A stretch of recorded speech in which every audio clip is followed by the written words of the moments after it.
ఎలాంటి మనుషులు మన జీవితాంతం కావాలి? జీవితాంతం ప్రతి విశ్వాసి కూడా దేవుడు ఉన్నా సరే ఈ నలుగురు కావాలి. ఒకటి, సాధారణ మనుషులు, లోకంలో తక్కువ వాళ్ళు, సాధారణ మనుషులు, వాళ్ళను కూడా ఉపయోగించుకుని దేవుడికి సహాయం చేస్తాడు, అందుకని తక్కువ చూడద్దు.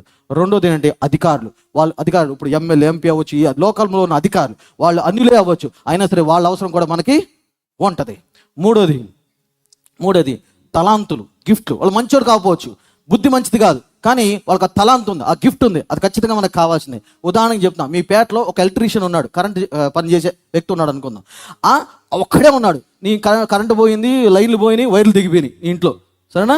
కానీ ఆ ఎలక్ట్రీషియన్, ఆ కరెంటు పని చేసే అబ్బాయికి బుద్ధి చెడ్డ బుద్ధి, మంచోడు కాదు. ఇప్పుడు నువ్వేం చేస్తావు? వాడుకుంటావు లేదా? ఎందుకంటే ఆ తలాంత ఆడికే ఉంది, నీకు లేదు. అంటే ఆడ అవసరం నీకు ఖచ్చితంగా ఉంది. అలాగే సంఘంలో కూడా అంతే. సంఘంలో కూడా చెప్తారు, నాతో పరిచయం చేసిన కొందరు ఉన్నారు, నేను చెప్పేది వాళ్ళకి తలాంత ఉంది, గిఫ్ట్ ఉంది, కానీ నాకు కొన్ని మనస్తత్వాలు నచ్చవు, వాళ్ళ మనస్తత్వాలు నాకు నచ్చవు, కానీ వాళ్ళు చేస్తేనే నా పని అవుద్ది, అప్పుడు నేనేం చేయాలి? బుద్ధి మంచిది కానీ పోరా అనాలా నేను?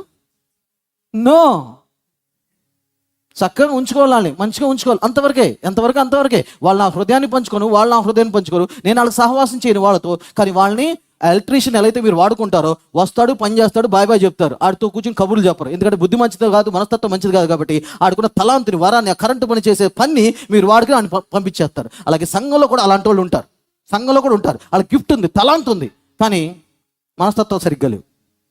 అలాంటి వాళ్ళని తోసేయకూడదు. ఏం చేయాలి? వాడేసుకోవాలి, బహుగా వాడేసుకుంటా. నేనైతే బాగా వాడేసుకుంటా. నాలుగోది ఎవరంటే, ఒకటేంటి?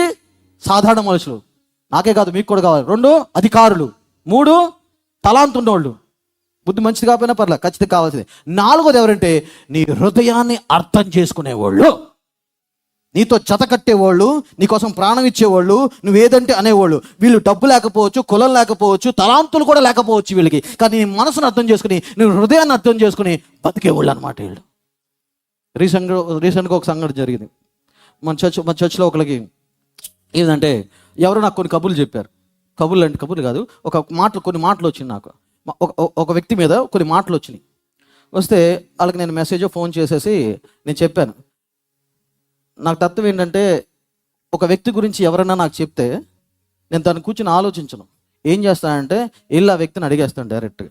మంచి పద్ధతి ఏంటంటే, తాడో పేడి తేల్చుకోవడం మంచిది. ఏమేన్ అది ఎప్పుడైనా ఎవరైనా మీకు వాళ్ళ గురించి ఇది గురించి చెప్పారనుకోడు, ఇప్పుడు ఈ అమ్మాయి చక్కగా కూర్చుంది, ఈ అమ్మాయి గురించి చెప్పారు నాకు, చెప్తే ఫస్ట్ ఈ అమ్మాయి ఇట్ట అనుకోవద్దు, కూర్చొని ఊహించుకుని బతకొద్దు. ఎప్పుడు జీవితంలో తెలుసుకుని బతకొద్దు. ఓ పని అయిపోద్ది, ఉంటుందో ఓడద్దు, ఓ పని అయిపోద్ది. అప్పుడు వెళ్ళి అమ్మాయి దగ్గరికి వెళ్ళంటే, అందరినీ గురించి వెళ్ళి చెప్పు, ఏంటమ్మా అని అడిగేస్తాను. అలాగే ఏమైందంటే, ఆ వ్యక్తి నేను అడగడం జరిగిపోతే ఏమైందో అది రాత్రిపూట అడిగాను. ఆ తర్వాత ఆ వ్యక్తి ఏంటంటే, సంఘానికి జతపడలా, నాకు చేతపడ్డాడు. ఆ వ్యక్తి ఏం చేశాడంటే, రాత్రి అయిపోయింది, మాటలు చెప్పేశాను. ఎవరో అన్నారయ్యా నీ గురించి, నాకు బాధ వేసింది, ఇట్లా అంటా, ఏమన్నా ఇబ్బందా చెప్పు, నా వల్ల నువ్వేమైనా ఇబ్బంది పడుతున్నావా అని ఆ వ్యక్తిని అడగడం జరిగింది. నా వల్ల ఏమైనా బాధ పెట్టుకున్నావా, నాకేంటో లాగా ఉంది, వాళ్ళు చెప్పింది నిజమా కదా అని అడగడం జరిగింది. కాదండి అన్నారు. అనిన తర్వాత అసలు ఊహించలేదు, ఆ రాత్రి పొద్దున్నే 5 గంటలకు ఆ వ్యక్తి మా ఇంటికి వచ్చాడు. 5 గంటల ఆ వ్యక్తి మా ఇంటికి వచ్చాడు, రాత్రిపూట బయలుదేరి. ఏంటంటే వచ్చారు అంటే, ఎవరో అన్నారు, అది మీ మనసులో బాధ పెట్టుకున్నారు.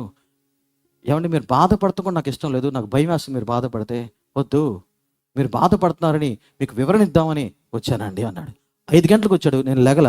మా ఆవిడ వచ్చి నన్ను లేపింది, ఆ వ్యక్తి వచ్చాడు వెళ్ళు అని. వద్దు నేను లెగలేను అన్న. ఆ వ్యక్తి 2.5 గంటలు మా ఇంట్లో అలాగ కూర్చొని వెయిట్ చేశాడు. 2.5 గంటలు అలాగ ఉన్నాడు. తర్వాత 7:30 బయటకు వచ్చి నేను మాట్లాడుకున్నాం, సెట్ అయిపోయిందంతా. అదేదో నిందలు మాటలు, దాన్ని తెలుసుకుందామని అడిగాను, చక్కగా చెప్పేశాడు. వీళ్ళెవరు? ఆ వ్యక్తికి తలాంతులు లేవు, ఆ వ్యక్తి ఉన్నోడు కాదు, గొప్పోడు కాదు, కులంగా గొప్పోడేం కాదు ఆ వ్యక్తి. ఎవరు ఈ 4 వాళ్ళు? ఎవరు 4వ జాతి? నీ హృదయంలో ఉండేవాళ్ళు, నిన్ను అర్థం చేసుకునేవాళ్ళు. దేవుడికి హృదయానుసారులు ఉన్నారా లేదా? దేవుడికి హృదయానుసారుడు ఉన్నాడు. ఎవరు? దావీదు. అలాగే మనకు కూడా హృదయానుసారులు ఉండాలి, ఉంటారు. మన హృదయాన్ని అర్థం చేసుకునేవాళ్ళు. మనకు ఉందా లేదా, డబ్బు ఉందా, కారులో తిరుగుతుంది, ఇది కాదు, హృదయం కావాలి వాళ్ళకి. ఆ వ్యక్తి హృదయానికి కనెక్ట్ అయ్యాడు కాబట్టి బాధపడితే కూడా తట్టుకోలేక పొద్దున్నే 5ంటికి రాత్రిపూట వచ్చేసేసి 2:30 గంటలు అలాగే వెయిట్ చేశాడు.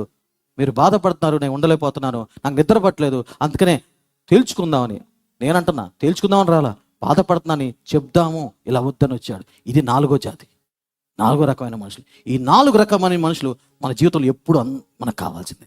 ఎవరైనా పక్కన పెట్టామా, దేవుడు కూడా మీ ద్వారా వాళ్ళ ద్వారా మీకు సహాయం చేయలేడు. అందుకని దేవుడికి గౌరవం ఇవ్వండి, విలువ ఇవ్వండి, దేవుని మొదటగా పెట్టుకోండి. తర్వాత దేవుడిచ్చిన మనుషుల్ని అర్థం చేసుకుని జాగ్రత్తగా పెట్టుకోండి. ఆమేన్.